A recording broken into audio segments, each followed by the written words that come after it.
जय श्री श्याम बाबा की जय। श्री श्याम बाबा की कथा।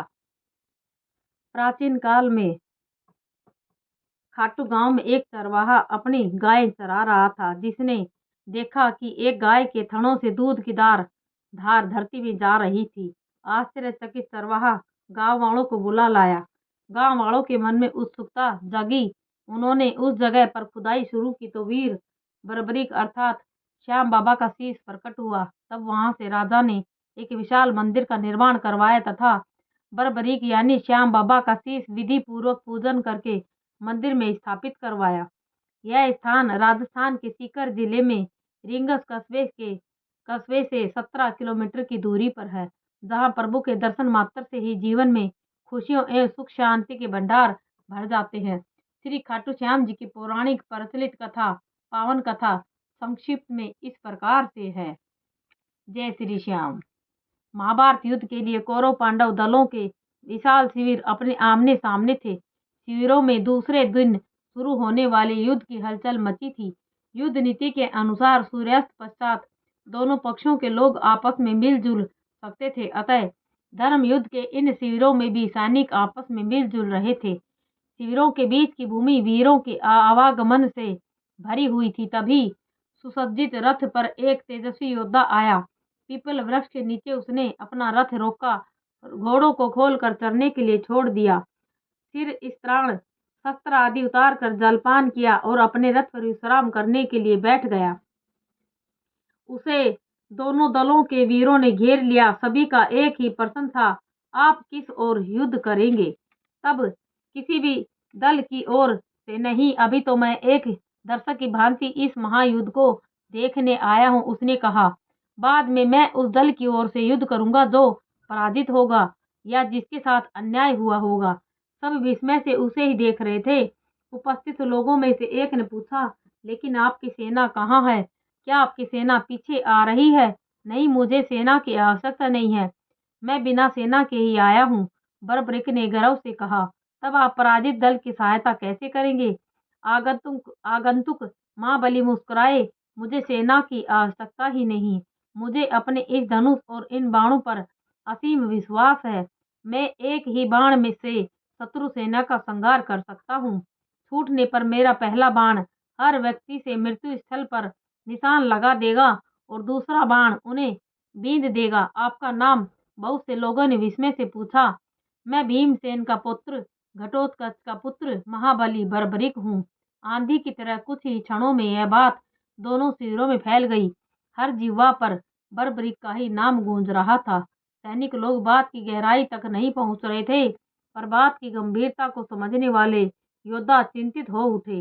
भगवान श्री कृष्ण सोच विचार करने लगे कि यदि वास्तव में ही यह वीर निर्बल पक्ष का साथ देगा तो पांडवों की विजय होते ही कौरव निर्बल हो जाएंगे। फिर वह वीर उनकी ओर से लड़कर पांडवों की विजय को पराजय में बदल देगा। क्या यह वास्तव में ऐसा ही विलक्षण धनुर्धर है जो दो बाणों से ही शत्रु सेना का संहार कर सकता है? चलकर इसकी परीक्षा ली जाए। वह उठे और बर्बरीक के पास पहुंचे। उन्हें आता हुआ देख सभी सैनिकगण इधर उधर हट गए। बर्बरीक ने श्री कृष्ण का अभिवादन किया। दोनों में परिचय बढ़ा। श्री कृष्ण ने अपनी कूटनीति के सहारे से पूछा, तुम इन 3 बाणों के द्वारा सारी सेना का संहार कैसे कर सकते हो? बर्बरीक ने गर्व से अपना सिर उठाया, धनुष पर एक बाण चढ़ाकर कहा, देखिए, मैं इस प्रकार समस्त शत्रु सेना का संहार कर सकता हूँ। आप इस पीपल के पेड़ को देख रहे हैं, मेरा यह बाण इसके समस्त पत्तों को चीरने लगा आएगा और दूसरा बाण इन्हें बींध देगा। आप चाहें तो मैं धरती पर बिखरे इन सूखे पत्तों को भी बींध सकता हूँ। श्री कृष्ण यह दृश्य देखने को उत्सुक थे। उन्होंने 2 पत्ते तोड़ लिए, एक को हाथ की मुट्ठी में बंद कर लिया, दूसरे को पांव के नीचे दबा लिया। बर्बरीक ने अभिमंत्रित करके बाण छोड़ा। सभी ने देखा कि पेड़ और धरती पर प्रत्येक पत्ता चिन्हित हो गया है, लेकिन श्री कृष्ण ने मुट्ठी खोली तो हाथ का पत्ता चिन्हित था और पांव के नीचे का पत्ता भी। श्री कृष्ण अत्यधिक विस्मित थे। तब तक बर्बरीक ने दूसरा बाण छोड़ा। प्रत्येक पत्ता बीच में बिंधा हुआ था। श्री कृष्ण अकुला उठे और गहरी सोच में पड़ गए। किस प्रकार से उसे युद्ध में भाग लेने से रोका जाए। आखिर बहुत सोच विचार के बाद उन्हें एक हल सूझ ही गया। प्रातःकाल वह उठे और याचक का रूप धरकर बर्बरीक के पास पहुंचे। वह संध्या वंदन कर रहे थे। संध्या वंदन के उपरांत बर्बरीक ने याचक से कहा, आज्ञा करो ब्राह्मण देवता, क्या इच्छा है? कुछ दान पाने की इच्छा है क्या महाराज? ब्राह्मण रूपधारी श्री कृष्ण ने कहा, यहाँ तो मेरे पास विशेष धन नहीं है, परदेश में हूँ। ये बहुमूल्य वस्त्राभूषण है, इनकी इच्छा हो तो कहो, मेरे पास जो कुछ भी होगा वह मैं तुम्हें दान में दे दूंगा। वस्तु तो वही मांगूंगा जो आपके वश में है। तब मुझे कोई इनकार नहीं, चाहे तुम मेरे प्राण मांग सकते हो। प्राण, इतना दंभ, इतना घमंड अच्छा नहीं है महाबली। कह तो दिया। अच्छा ऐसा है तो मुझे अपना शीश काट कर दे दीजिए। बर्बरीक यह सुनकर सिहर उठे। इतना कठोर दान भी कहीं मांगा जा सकता है? उन्होंने क्रोध को दबाकर कहा, मुझे विश्वास ही नहीं होता कि तुम ब्राह्मण याचक हो। तुमने दान प्रथा को कलंकित किया है। तुम अवश्य ही कोई कूटनीतिज्ञ हो। जो वचन मैंने दिया है उसे मैं अवश्य पूरा करूंगा, किंतु अब तुम यह बता दो कि वास्तव में तुम हो कौन? श्री कृष्ण ने अपना रूप बदलते हुए कहा, मैं श्री कृष्ण हूँ बर्बरीक। मैं नहीं चाहता कि तुम इस महायुद्ध में भाग लो और तुम्हारे कारण दोनों पक्षों का विनाश हो जाए। मैं अपने वचन को पूरा करूंगा, परंतु मेरी एक इच्छा मेरे साथ ही मिट जाएगी। निसंकोच कहो, तुम्हारी क्या इच्छा है? मैं इस महायुद्ध को अच्छी तरह देखना चाहता हूँ। सृष्टि के सभी महारथी इसमें सम्मिलित हुए हैं। मैं देखना चाहता हूँ कि कौन कितना बली है। तुम्हारी यह इच्छा अवश्य ही पूरी होगी। कहते हैं कि तब भगवान श्री कृष्ण ने बर्बरीक के सिर को किसी दिव्य औषधि के सहारे जीवित रखा।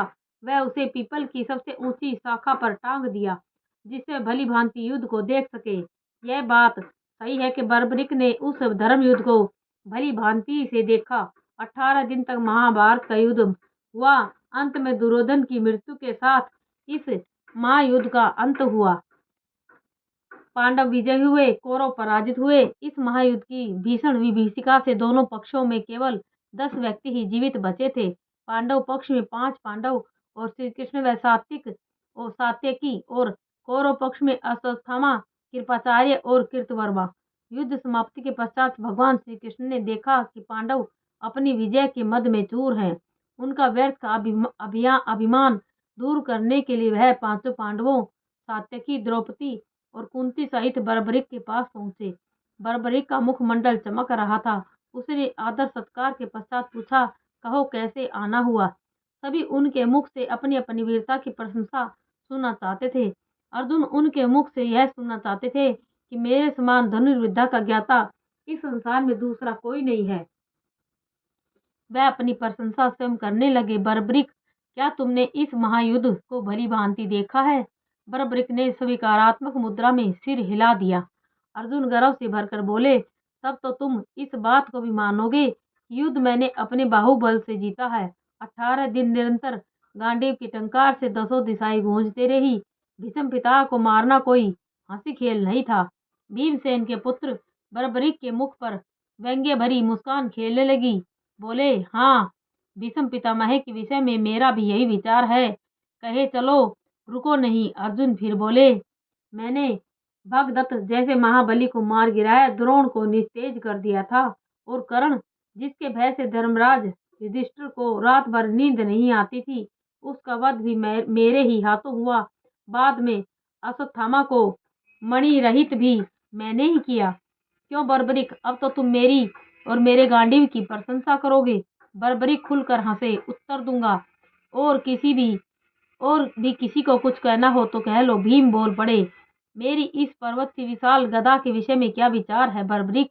तुमने देखा होगा कि इसी गदा के सहारे मैंने दुष्ट दुशासन का रक्त पिया। इसी गदा से मैंने आदित्य गदाधारी दुर्योधन का वध किया। हिडिंब, बकासुर, कीचक के वध की कहानियां भी तुमने सुनी होंगी। बर्बरीक हंस दिए। कहूंगा, पहले तुम सब अपनी बात कह लो, फिर मैं सबका जवाब एक साथ दूंगा। नकुल सहदेव ने अपनी अपनी विशाल तलवारों की प्रशंसा की। बाद में युधिष्ठिर ने कहा, मेरा विचार है बर्बरीक, यह युद्ध मैंने सत्य के बल पर जीता है। बर्बरीक ने सबकी ओर उपेक्षा से देखकर श्री कृष्ण से प्रश्न किया, क्यों श्री कृष्णा, क्या तुमको अपने विषय में कुछ नहीं कहना है? श्री कृष्ण, जो अब तक सबकी बातें सुन रहे थे, मुस्कुराकर बोले, मुझे कुछ नहीं कहना बर्बरीक। मैंने योद्धा के रूप में तो इस युद्ध में भाग लिया ही नहीं, मैं तो मात्र सारथी था। रथ चलाता रहा, युद्ध देखता रहा, बस इससे अधिक कुछ नहीं किया मैंने। यह सुनते ही बर्बरीक खुलकर हंसे। उनके अट्टहास से दसों दिशाएं गूंज उठी। बाद में वह गंभीर स्वर में बोले, अच्छा क्या श्री कृष्ण, तुमने सारथी के रूप में ही इस युद्ध में भाग लिया, योद्धा के रूप में नहीं। शस्त्र धारण करके भाग लेते तो संभवतः पांडवों की पराजय ही होती। नकुल, सहदेव और युधिष्ठिर को तो मैं महावीरों की श्रेणी में गिनता ही नहीं। रहे अर्जुन और भीम, ये महाबली अवश्य हैं, किंतु कौरव पक्ष धनुर्धनों के सम्मुख ये दोनों भी अनाड़ी और नौसिखिए लग रहे थे। अकेले भीम ने ही समस्त पांडव सेना और पांडव वीरों का बुरा हाल कर दिया था। उन्हें तो इच्छा मृत्यु का वरदान प्राप्त था, भला इनके मारे वह क्या मरते। इस वृद्धावस्था में भी कितना तेज था उनके मुख पर। बर्बरीक ने फिर अर्जुन की ओर देखकर कहा, मैं तुम्हारी बात का उत्तर दे रहा हूँ अर्जुन। जिस गांडीव की तुम इतनी प्रशंसा कर रहे हो, वह उस वक्त कहाँ गया था जब भीष्म ने तुम्हारी सेना को छिन्न भिन्न कर दिया था, रथ तोड़ दिया था, कपि ध्वज धरती पर पड़ा था, तुम मूर्छित हो गए थे और श्री कृष्ण को अपनी प्रतिज्ञा तोड़कर तुम्हारी रक्षा करनी पड़ी थी। फिर तुम श्री कृष्ण की सलाह पर भीष्म से यह पूछने गए थे कि इनकी मृत्यु कैसे होगी। तब तुम लोगों को लाज नहीं आई थी? शिखंडी के पीछे से भी निहत्थे भीष्म पर मैंने तुम्हारे शस्त्रों को चलते हुए देखा था। वह तुम्हारी वीरता की चरम सीमा थी। जयद्रथ वध के दिन भी मैं तुम्हारी वीरता को देख चुका हूँ। श्री कृष्ण की माया यदि साथ न देती तो एक या सैकड़ों अर्जुन भी जयद्रथ की परछाई नहीं पा सकते थे। तेजस्वी वर्द आचार्य द्रोण ने तुम्हारी और तुम्हारी सेना की जो दुर्दशा की थी, वह भी किसी से छिपी नहीं है। तब तुम्हारा बल तेज कहाँ गया था? युधिष्ठिर कितने सत्यवादी हैं, मैंने यह भी इसी युद्ध में देखा। श्री कृष्ण की सलाह पर अपने गुरु के सम्मुख जाकर उन्होंने झूठ बोला, जीवित अश्वत्थामा को मृत बताया, क्योंकि पुत्र शोक ही उनकी मृत्यु का कारण हो सकता था। यह सुनते ही युधिष्ठिर बोल उठे, भूलते हो बर्बरीक, मैंने कहा था अश्वत्थामा मर गया है, किंतु नर नहीं हाथी। बर्बरीक उत्तेजित हो उठे, क्रोध से बोले, नर नहीं हाथी धीमे स्वर में कहा था, मन में कहा होगा।